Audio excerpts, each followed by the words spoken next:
Assalamualaikum warahmatullahi wabarakatuh. Tabiun. Ya pun.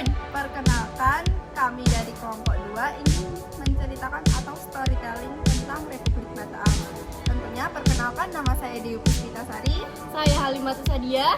Saya Stella Beta. Dan saya Nurfiana. Di sini kita akan membacakan tentang Republik Batak yang akan dibacakan oleh Halimatus Sadia. Salah satu yang menyebabkan berdirinya Republik Batak adalah karena Raja William V melarikan diri ke Inggris, di mana Raja William V meninggalkan kekuasaannya sehingga Prancis bisa menguasai Belanda dengan mudah.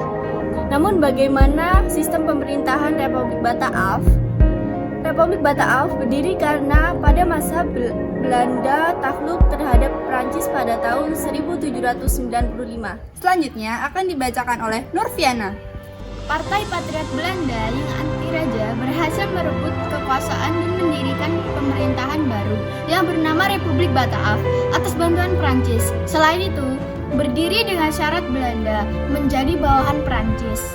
Tendi dalam perkembangan Linggajati pada masa Hindia Belanda 1800 sampai 1942 mengatakan bahwa Republik Batak atau Republik Batavia berdiri karena kebangkrutan VOC dan aktivitas politik yang dinamis di Hindia Belanda.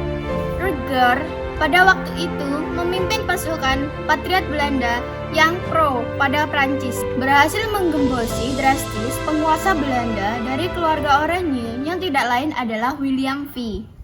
Selanjutnya akan dibacakan oleh Stella Beta. Melarikan diri di Inggris dilansir dari Sejarah Indonesia Modern 2008. MC Relief William V melarikan diri ke Inggris dan memberikan surat-surat Kew.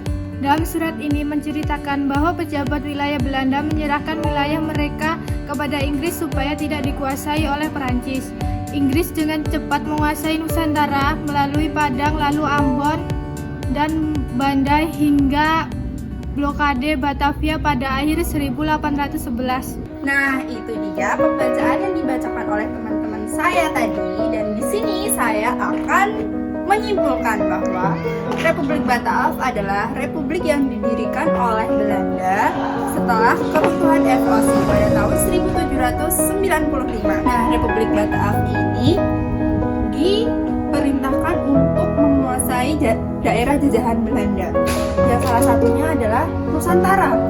Untuk mempertahankan keamanan Pulau Nusantara ini dibutuhkan seseorang tokoh yang sangat kuat, yaitu William Dendels.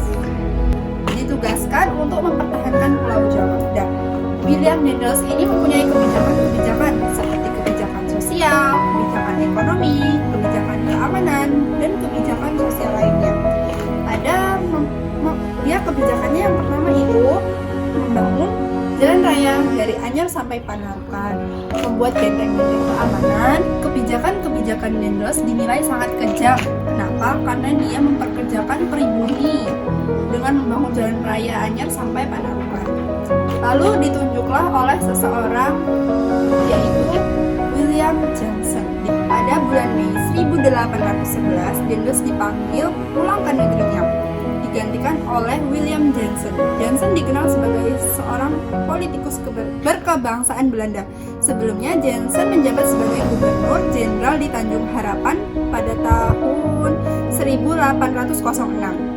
Selanjutnya, Johnson terusir dari Tanjung Harapan karena daerah itu adalah jatuh ke tangan Inggris pada tahun 1810. Johnson diperintahkan pergi ke Jawa dan akhirnya menggantikan Dendels pada tahun 1811. Johnson mencoba memperbaiki keadaan yang telah ditinggalkan Dendels. Sekian dari storytelling dari kelompok kami. Apabila kami memiliki kesalahan dalam pengucapan atau sebagainya, kami mohon maaf. Kita akhiri. Wassalamualaikum warahmatullahi wabarakatuh.